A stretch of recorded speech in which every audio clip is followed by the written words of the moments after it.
So we're pulling together all people. I've talked to the presiding judge at King County Superior Court, Sean O'Donnell, presiding judge at the Municipal Court. I've talked to Pete Holmes and Dan Satterberg and Dow Constantine. Man, she's been having some meetings. Bring everyone together so we don't have those gaps in the system.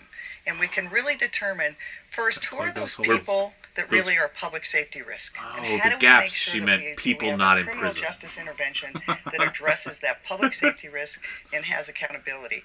Who are those people that may need an intervention, but that really need significant either drug or substance abuse help, mental health, and other accountability measures? Mental help. It's like it was a gift to us. I feel like every characterization of Mayor Jenny we've done in like the near year of this podcast is basically like her talking about putting meetings together with people and stakeholders. This is the main crux of what she's like. This is it. I'm laying this. This is why I'm going on TV to announce. Yeah. Gonna have some conversations, but like not just me one-on-one with somebody else, like a conference call or even around a conference table. Nah. And maybe this is going too far. I'm just reporting to you what it made me think of. just free association off the top of my head. I just couldn't help just her listing those people off.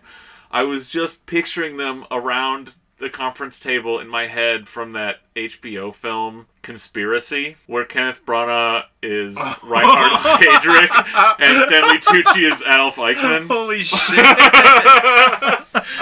Yeah, because, they gather all the stakeholders together. Anyway, for a little tiny meeting. Like that's its own independent good.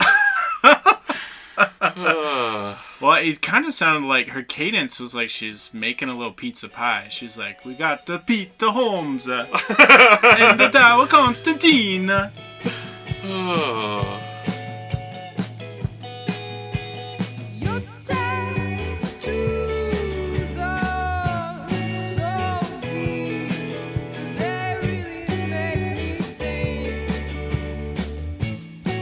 Welcome back to Seattle Sucks, a podcast about hating the city we love. This is Colin.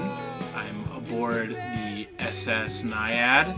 Is that correct? That is correct. I'm joined by none other than the captain, Greg. Yeah, I am here. I'm Greg. Yeah. Thank you for taking the vessel out. Yeah, we're out.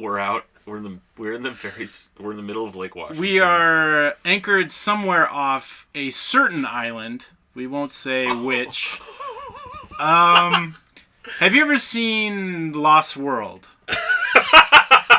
It's kind of like that. Oh. But we're not at liberty to disclose our whereabouts or the goings-ons on this vessel. Yeah. No, it's funny, though. I was just talking to my buddy Ben the other day on the boat about where we should go in the Puget Sound when we take it out. And McNeil Island was like, we're like, let's sneak onto McNeil Island. Let's just drop anchor and, Well, everyone's saying it. I mean, that is the destination this summer, I think. Yeah.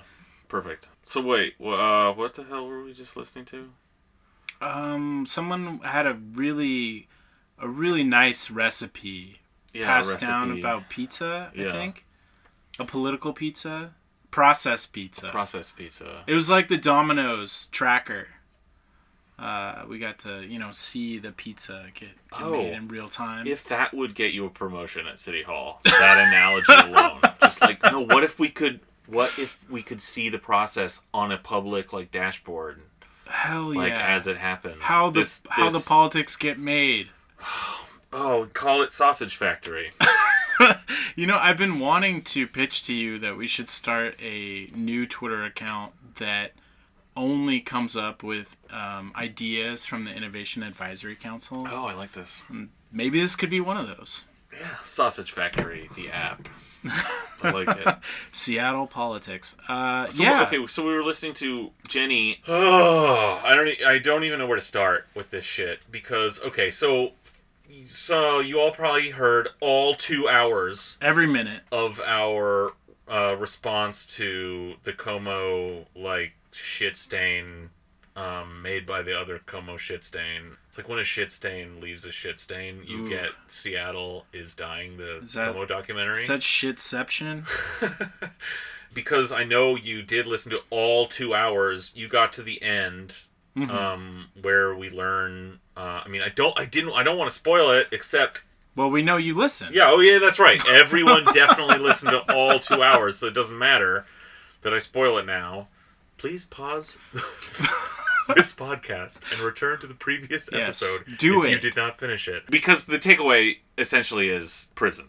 Yes. Put all these people, the homeless, addicts, essentially the poor and indebted, whatever, someone you don't like, just put them in prison. It's just a hospital that you're not allowed to leave. We understood. We spent a lot of time just ripping that apart, as did a lot of other people. Oh, totally.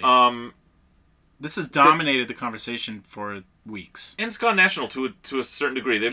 Some of those figures have been on national news, Fox News and shit. So that it's this right-wing trash. It's this very hand-wringy, and concerned tone, but it's really saying there's no other possible solution. The reason, there's all this horrible garbage on the street is because the city isn't doing anything about it, like throwing people in prison, basically. That's all it is. Yeah. It's not that I want to go into more detail on this, and we're not going to.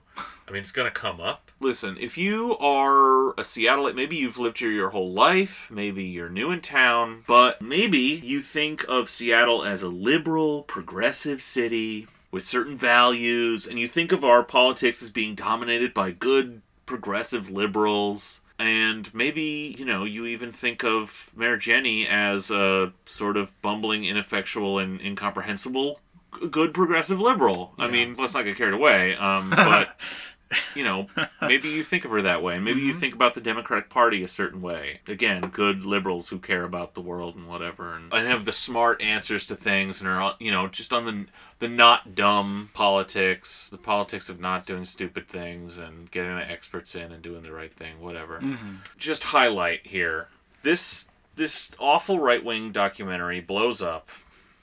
And it's so fucking predictable, but the only possible response, it's so obvious, we could have seen this coming, that City Hall makes, is to basically just eat it. Yeah. They just ate it. Yeah. They ate it, they just swallowed the whole thing.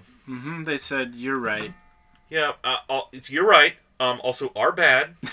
And we are going to now conform to your politics. Yes. And this is what the Democrats do. So let's just walk through it here. So it's all on tape. The basic gist. Her in the morning out on Q13 Fox wants to get it all out there.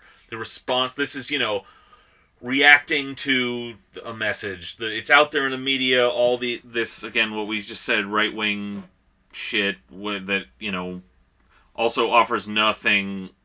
In the way of possible systemic causes of these things. Right. It's all shrugs when it comes to that. Yeah.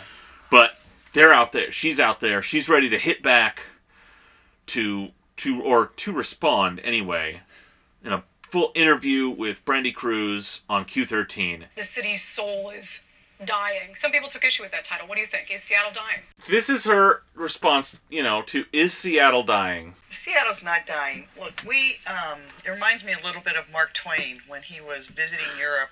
People thought he had died and newspapers ran the story, and he wrote back saying, reports of my death are greatly exaggerated. We're a city that's the fastest growing city in America still. We have thousands of people moving here. Oh my God. Okay. It's like you couldn't write that. You couldn't write an idiot public speaker, someone literally not even just quoting the cliche, but literally having to tell the story. Because what does that mean? What does that tell us? What she's saying in this very non-effective, very confused, in her black hole of charisma, she's in there somewhere, compressed by the gravity of her lack of charisma. She's saying, well, this is all much ado about nothing. After that sort of embarrassing literary reference, she goes into basically concede all the points. She acknowledges, and I think we heard this in the previous thing, there are gaps in the system. They're talking about the document as a whole a lot, but they talk about the bullshit 100-person, totally, cobbled together, non-scientific, utterly... Scott Lindsay's little pet project. Yeah, his list of 100 prolific offenders. And, we go back, again, you heard our last episode where, that among all the other topics, we took that on, and, it's just bullshit. But it's bullshit because, there are larger systemic things to talk about that you can address when someone throws that kind of shit in your face. That, oh my god, what? People are being arrested, and they're not changing into, or... It's not a totally effective system. Yeah, our criminal justice system doesn't work for any positive outcome. I guess it's the basic gist of the list of oh my gosh, people continue to commit, quote, crimes. Yeah. Which, again, are property crime. It's a lot of mishigas. But whatever. We don't need to get into that even. But the point is, she offers no real critique of that. Of the list in particular, there's well, actually, we have some issues with that, but the truth is, and goes in to support the basic gist of yes, there are these criminals out there who are not being intercepted or whatever. Basically is saying the criminal justice system doesn't work, but we need to, get our heads together for more enforcement. To fill those gaps. She legitimates this whole right-wing critique that instead of trying to talk about the issue in a larger way, which Pete Holmes did and was cited in the documentary, sadly. Yeah, right. He defends the position. Right. That this is you can't just arrest people for this bullshit. Yeah. These drug crimes, it doesn't work. Okay? Yeah. It doesn't work and it's fucking wrong. Yeah. Yeah, exactly. So, but she doesn't defend that. She's not going to come and go, this is the policy because your right-wing frame of punitive enforcement to solve our social problems like addiction is fundamentally broken and evil. And also, by the way, doesn't work because we've been doing it for fucking half a century in earnest and, in other ways before that. No, she doesn't offer any of these critiques. She's just I'm sorry. Basically, I'm sorry those 100 people are in prison and all the others who are slipping through our fingers. Our gaps. So my point is to say, if you're sitting there thinking that Seattle is this liberal city and that our politics are progressive, that Seattle is a progressive city, that our politics are essentially progressive, and that maybe you don't know specifically, but you assume our Democratic, quote, socially liberal mayor is, again, progressive. I just want to break that apart. What this shows is, so first of all, it's politically naive. It's this is what liberal Democrats do and have done for decades all over the country. We just do it really well here. Which is, you give the right wing the argument. Yeah. The second they fold. Get any traction on anything, you fold. You just cave wilt. On every level. You cede the entire argument to the right wing frame, and then that's what you're arguing. You're arguing on their terms on every level. Right. So it's politically stupid, okay? That's number one. Yeah. And this, it's not just in Seattle. This is the Democratic Party. No, this was Obama. Yeah, absolutely.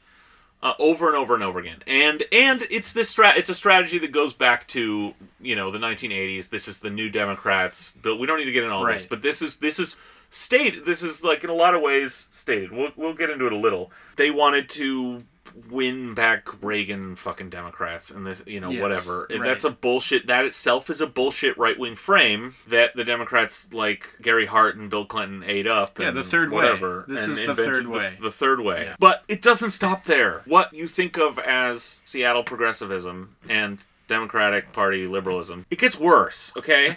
Because once she's ceded the entire argument, she offers up what she has come on TV to offer up. And it's what we played in the first thing. She's like, listen, there's a real problem here. We are letting the criminal class slip through our fingers, and we're not intervening enough. And my solution, what I'm going to do, is get everybody in a room. You know what we were just talking about. She'd listen off judges and prosecutors, all the law enforcement getting in the heads with all the executives. Dow Constantine, her, and Pete Holmes, and blah, blah, blah. And it is like a parody of it is our parody of her.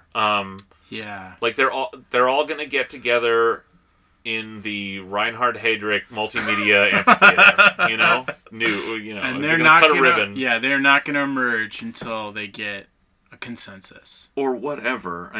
Because what she's saying is like, we need to come together to agree on in what specific ways are we going to prosecute people more heavily. Announcing you're going to talk about something, there's a reason this is at least 100, probably 150-year-old cliche of, like, political hackery. Yeah. Like, this is like the ineffective or corrupt political, like, villains or punching bags in a hack movie.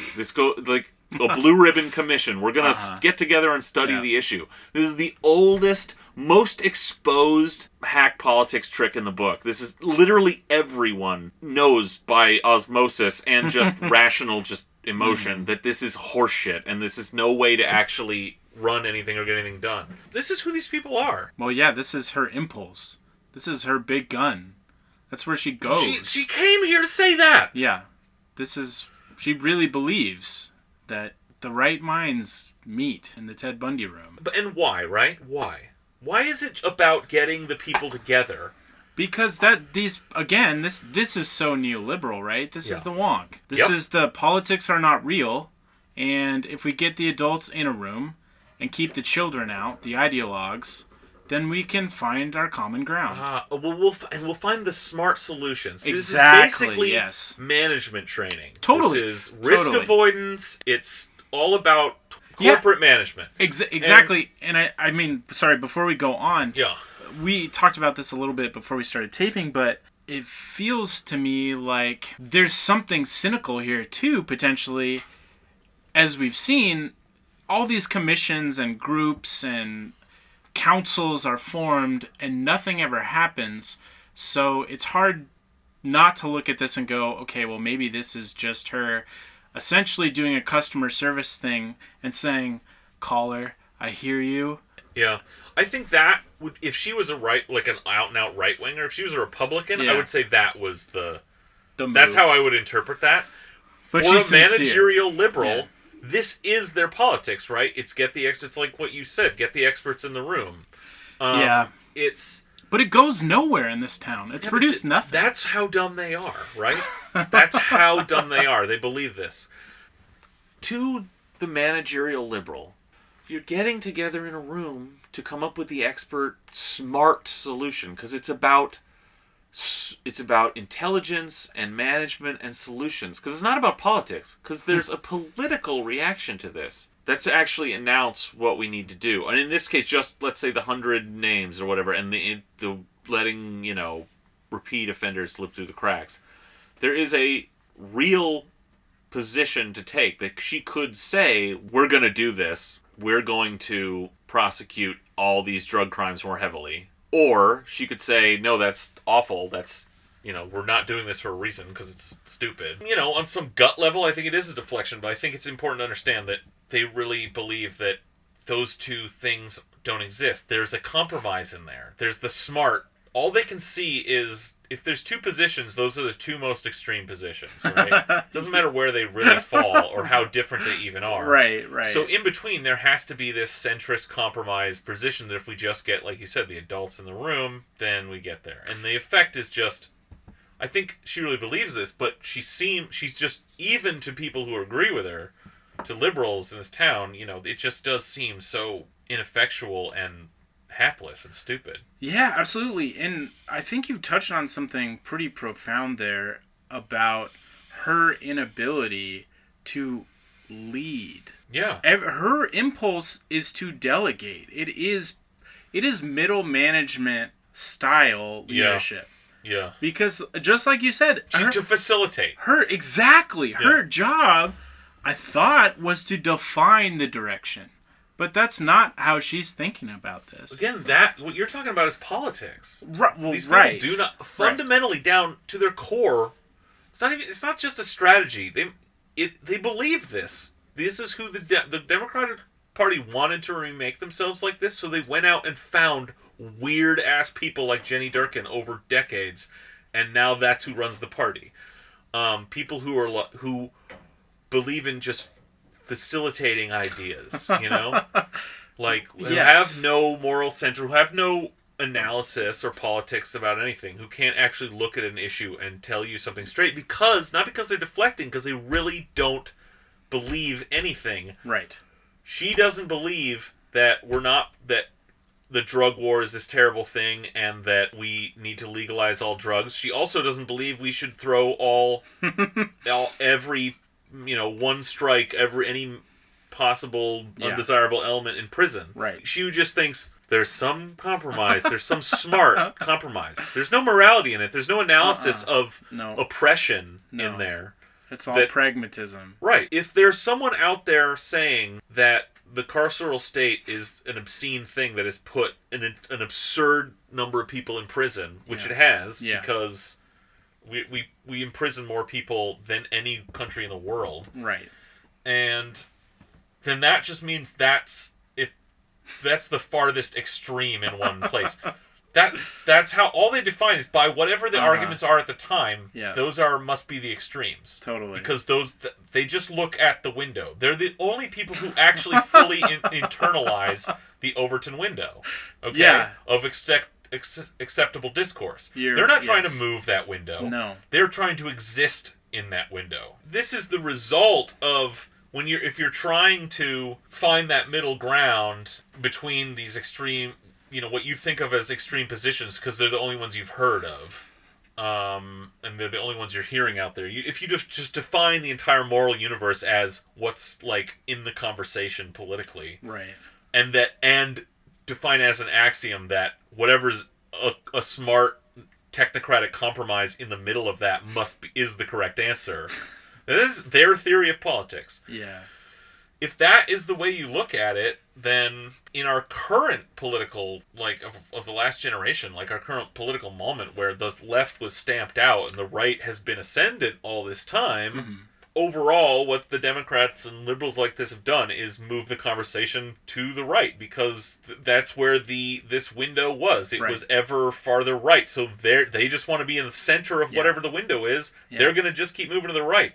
And she was a person who was cultivated by the Democratic Party to be in one among them, and that's where she is. So it's not just that she's making these.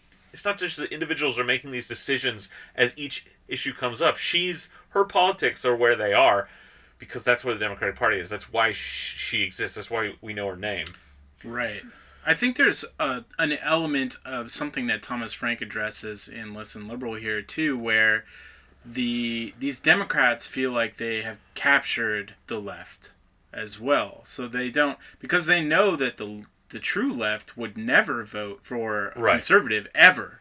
And so they take our votes for granted, essentially. Yeah. And so they never have to move left, or so they think, because they're only concerned about the people on that margin where they believe the two poles abut. Yeah, and this explains the really harsh reaction to the new leftists who've won office through running in Democratic primaries. That this is just coming out of nowhere for them, and it scares the shit out of them.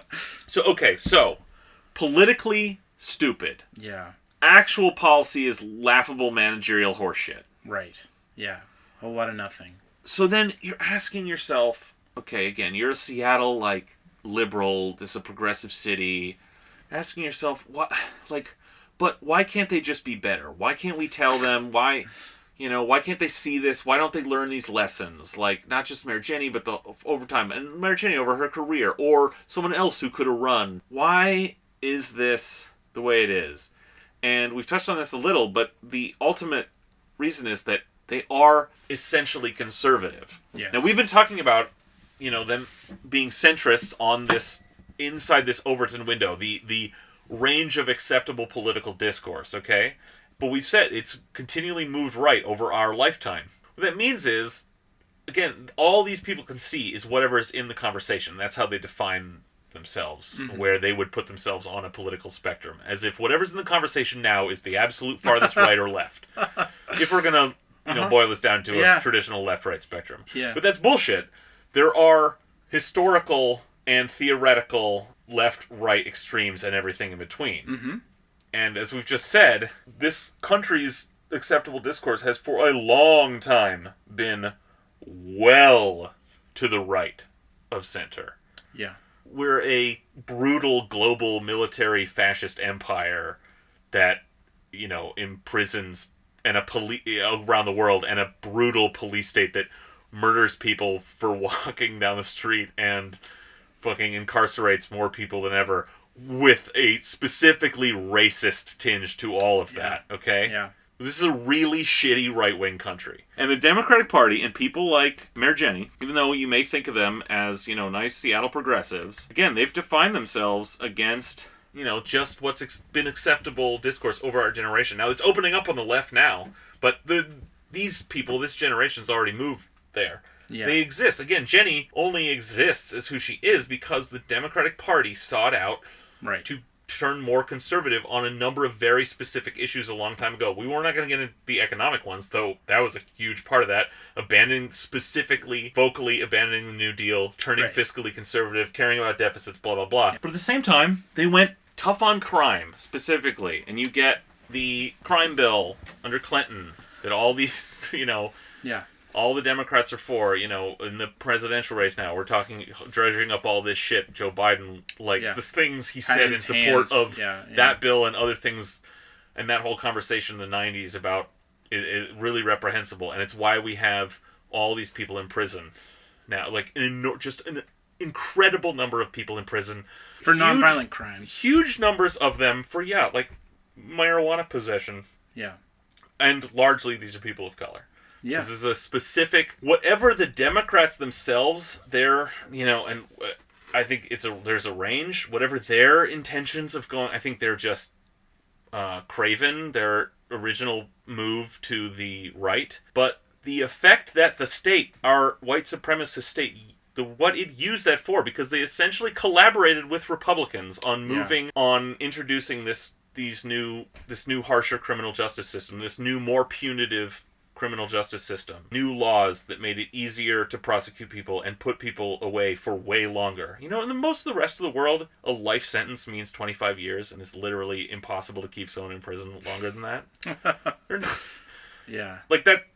Do you know that? Yeah. Also, none of the developed world has death sentence. Right. Most places don't have solitary confinement. Yeah, it was absolutely live in a disgusting, abusive police state.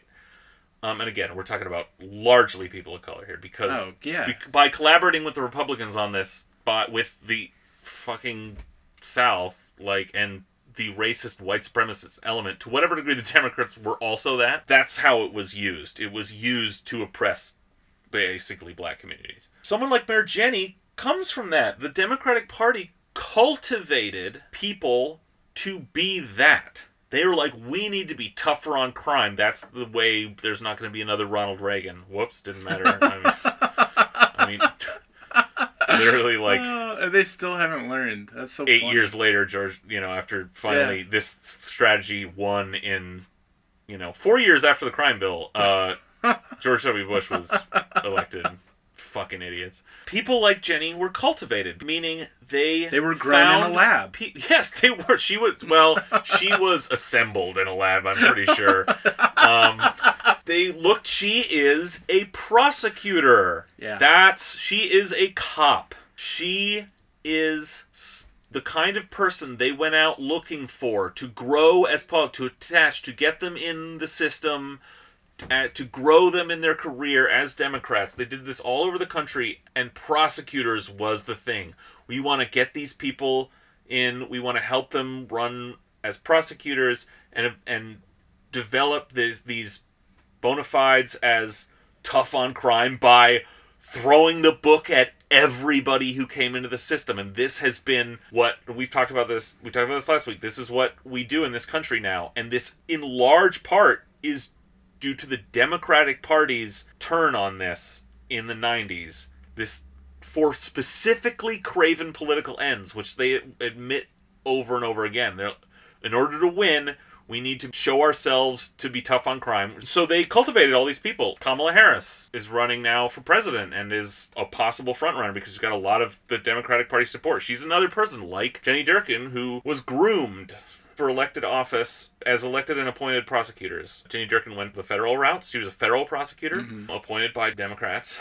And these people are cops who were the people who decided to put all these people in prison, this massive prison population we have that dwarfs any one on the planet per capita. It's largely Democratic prosecutors because you're talking about mostly urban populations that these people come from, which are mostly Democratic prosecutors in America. And these people have now for decades, every possible thing, everything you could dread, any law you could find to put someone away for 5, 10, 15 years or life. That's what they've done. All in service of being able to say, in election time, we're tough on crime. Now, that's not to say these individual people, like a Kamala Harris or a Jenny Durkan, are like in on that electoral conspiracy and like are in on those meetings. That's not how politics works. Right. No. The Democratic Party, the people who did think this, and who have said it, went out looking for people who thought like Kamala Harris and Jenny Durkan, people who wanted to throw the book at people as Democrats. And they were like, we're going to help you get somewhere.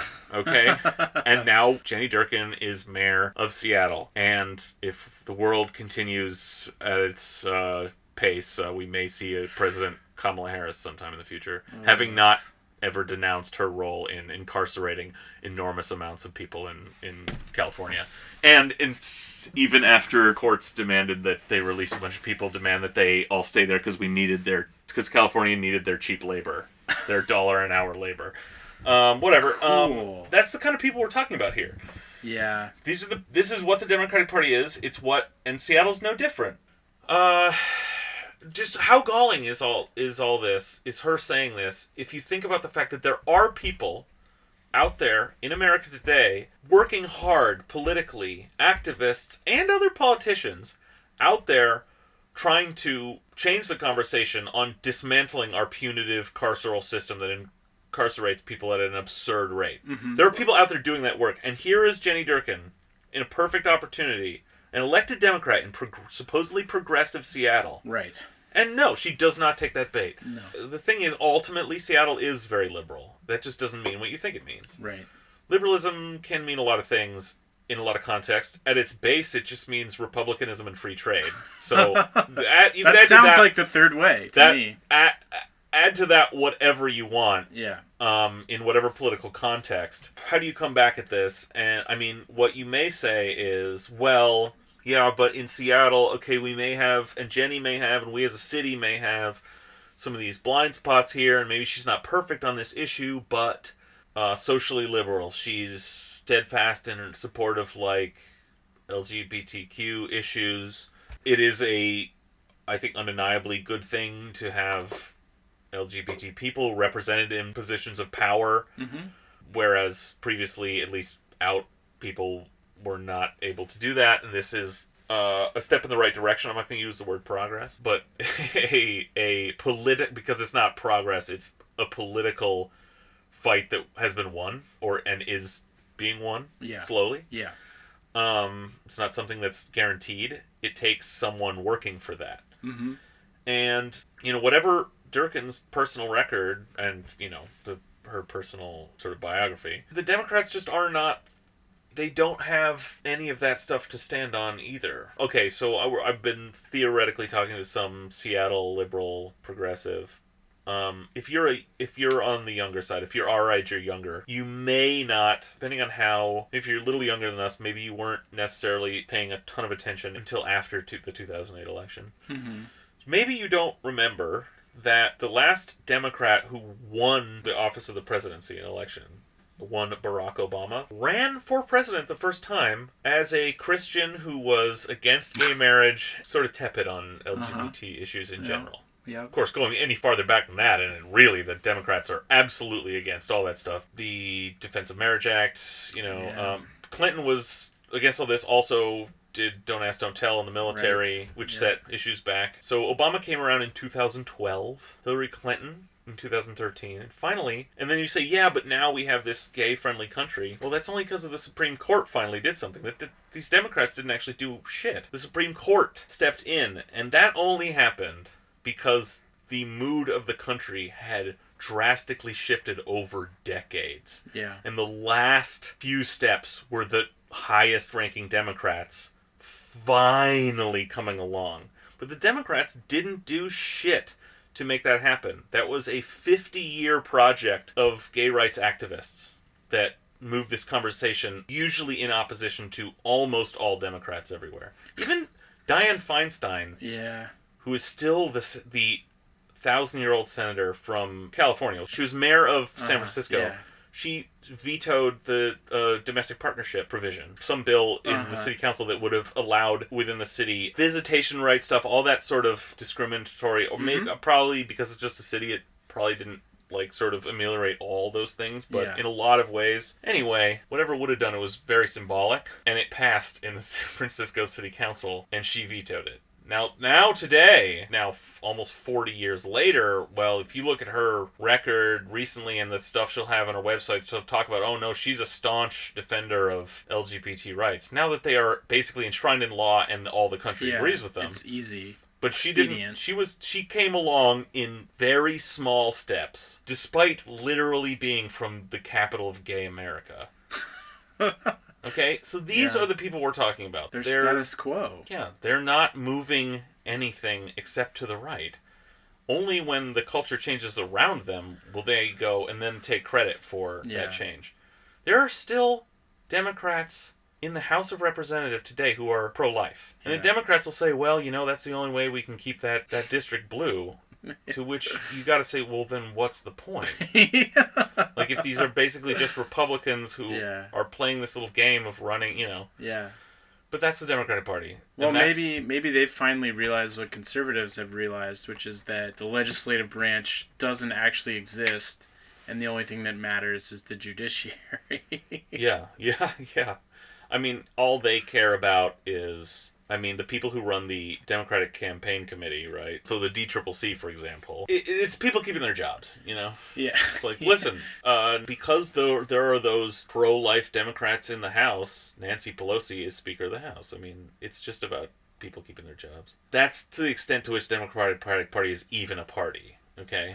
It's not really. It's just, not as the Republican Party, really, but... Right. But they don't... There's nothing they all believe in. Oh, I was just so disgusted with Jenny caving on all that. Yeah. It's like you've said about Obama.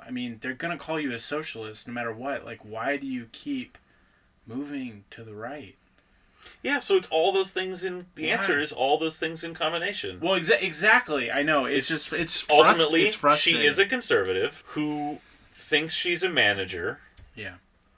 Who also has terrible political instincts. And those aren't contradictory. Yeah. Because ultimately, even though she is advancing the law and order conservatism she truly believes in her heart, at the end of the day, the trajectory, and it may not apply here, but the trajectory often is, then why not just vote for a Republican, That it doesn't really apply here because there isn't that kind of part. Just Republicans just have no power in the city. Yeah. So it's not a party thing, really, but someone more conservative, a more conservative mayor, may win next time around. Just think this through. So, if Eric's right... Yeah.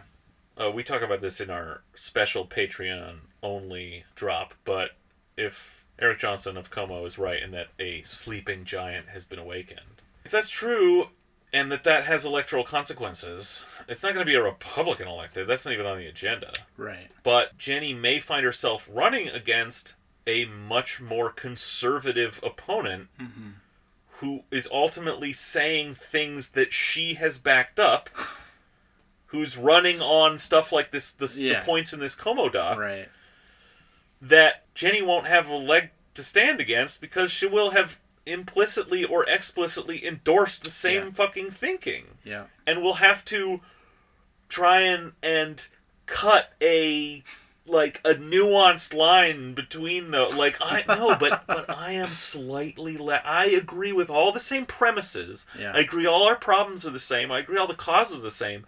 But I am more reasonable And it's like, that's not a way to communicate to people or win an election. So that is one possible outcome of the ineptitude of a Democrat like Jenny Durkan is. She gets beat next time by a Law and Order, real, fire-breathing Law and Order shithead. Yeah, that seems all too possible.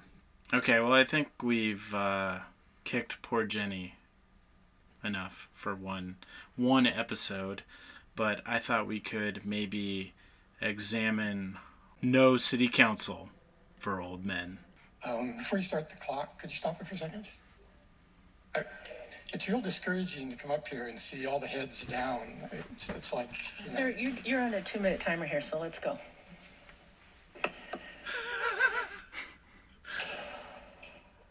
I'm not following you.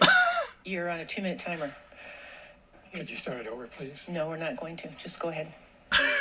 What a fucking loser. We ask that people look up and give me their attention. Sir, you have 2 minutes. We're all looking at you. You have 2 minutes. What a now petulant... 30 seconds. Yeah. Moron. Yeah, well, I guess I won't be able to say it. I guess you didn't think this out very well. This kind of goes to the heart of what I was going to talk about, which was the state of our democracy. Yes, the state of our democracy. Let's end it there, because I don't want to hear anything else this man says. You can tell that, there are Birkenstocks behind that lectern or whatever, right? Yeah. Underneath. So, okay, you had to explain to me how all the machinations this went through. Yeah, it touched a lot of lives. Oh, wait, we do gotta hear the one part, though. Limited speakers because of the number of speakers to 1 minute each, but you allowed Amila Jayapal to speak as long as she wanted to. It was 4 or 5 minutes. And it the congressperson? Yes. George Orwell's famous saying from Animal Farm about how all animals are equal, but some animals are more equal than others. Oh my god, that rules so hard. Damn. Oh, that is some biting criticism from the Peanut Gallery. Owned. You had to explain this to me, but this blew up. Okay, so it's just a thing that right-wing media was able to make hay out of. Seattle anti-council media, which is the way, the right wing sort of is selling their shit in this town right now. This landed right after Seattle was dying, I think. Yeah. So it was kind of this this swell. So this is but what it is, the swell was up. Yeah. This is nothing, but the swell was up, so it's like when, an F-list celebrity dies after someone, actually famous dies, and somehow, it's news, and you're like, no, we don't, just because we were all talking about someone we cared about dying for 3 days, doesn't mean this, and it just needed to be a headline even for clickbait. This isn't even clickbait, this guy. No, it sucks. Okay, so lots of people use this, so Brandi This was Kruse picked up again. by Brandi. Yeah, Brandi's had quite a week. Jason Rance would run with it. Saul ran with it. Dory had my this God, guy on. Even Saul Spady. Oh, fuck. Yeah, Saul Spady was one of the first. He had a personal apology from Mayor Durkan. So this, again, they just cave. Yes. Mayor Durkan apologizes. She's not on the city council. That's a different branch of our government. No. This is where we are. She's like, oh man, yeah, you're right. He's mad there because they were all looking down at stuff in front of them. Yeah, so if you haven't seen the video, there's maybe 10, no, not even 10 seconds, 5 seconds where you can see the council, and Shama and Michael Bryan maybe are on their phone, and Deborah Juarez is the one speaking, I believe. And then it just cuts back to him to the podium, and you never really see the council again. So in that context, it looks like they're on their phone, but he hasn't even really begun to say anything yet. Yeah. And then he starts this grandstanding of, is there no civility? It's like a comedian who, starts berating the audience for not laughing, Yeah. God, you guys just don't get how funny I am. Oh my God, this is so stupid. But of course they're like, oh, the council has no respect for the citizens or hearing the voices of the unheard. Right. Again, this guy was just talking about, bikes go too fast, which 100% just shut the fuck up. No one cares. I don't care if that is even a problem. Just, that doesn't matter. No one, you don't need to say that. Just shut the fuck up. Bikes go. He's talking about bikes on the Westlake, where there are cars. Yeah, there are cars. So he was talking about the Westlake track, I think is what it's called, which is bikes only, or it's adjacent to streets. But heavy pedestrian traffic there too, because it's like Mohai and there's the video. Yeah, so this after this they took him out there. Somebody took him out there before these comments, I believe. I was trying to track this down before the show. So he's like trying to cross a crosswalk through this bike lane at like China Harbor or something, if you know where that is. Yeah. And he's like, "Oh, I can't cross the street right now because bikes are whipping by." And he does. He's like, "Oh, look, see, I can't." And it's like, again, to bring it back, it's like Harvey Milk stepping in the dark dog shit. You know? It's like, look, see, bikes cross my path. I can't cross the street. Okay, here's the thing. It is a farce, right? This was all like the conservative were up. They're like, the city council. You know, well, so they took issue with Council Member Juarez's tone. They said that she was rude, and that he was very civil and polite. And honestly, that's some passive aggressive, my God, grandstanding bullshit. And if you can't see that, then that's pretty disingenuous. Of course, I mean, this is all been bad faith, including this guy himself. Completely bad faith. But listen, okay. And then they're like, right, this is a farce. You know, the city council has no respect for these people. The public comment is a joke. Yeah. It is a joke. It's stupid. The way we have it set up, and this is in a lot of America, it is a performative bit of nonsense to add some extra flavor to what we think of as our democracy. But we know this is not a democracy because people do not have power. But we have things like casting ballots that have some minimal effect or none at all on the actual power people have. This is something liberals won't talk about, power. And then we add some frills onto it like public comment and sunshine laws, which I'm also critical of. As currently constituted, it is a performative farce. And look at the way this is set up. A large portion of the council has to actually be there listening to this shit. I think they're all there, but again, you need to see a little... take up, like, how many hours of their time for this performative thing. Now, like, when actual council business is being done, people, like, disrupting that and shouting, that's actually cool. But this bullshit of just, like, people come up and say your 2 minutes, it's ceremonial. It is bullshit. Look, those people are trying to get fucking work done there. If you got up and were even halfway charismatic or said anything fucking interesting and not just a doddering old man, like, rambling on about fucking nothing. An Orwell book you read 40 years ago. God, what an idiot. Or that you teach. They'd probably pay attention, but also, like, think of the indignity in the built-in undermining of our process in the council person herself having to mediate this shit, having to run this, you know? Yeah.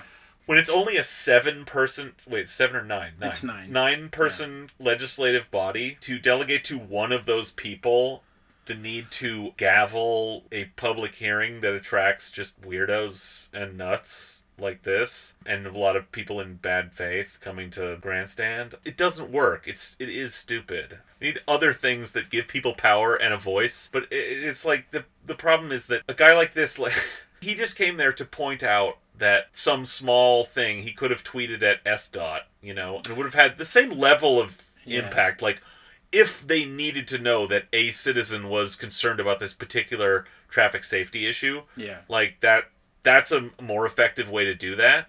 But he really came there to be so performed for. He wanted them to perform democracy for him. Yeah.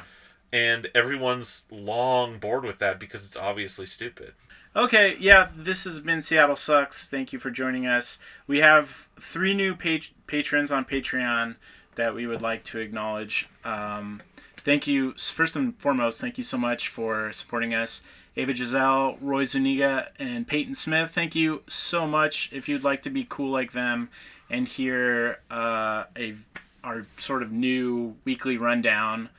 Don't say weekly. You cannot promise to these people.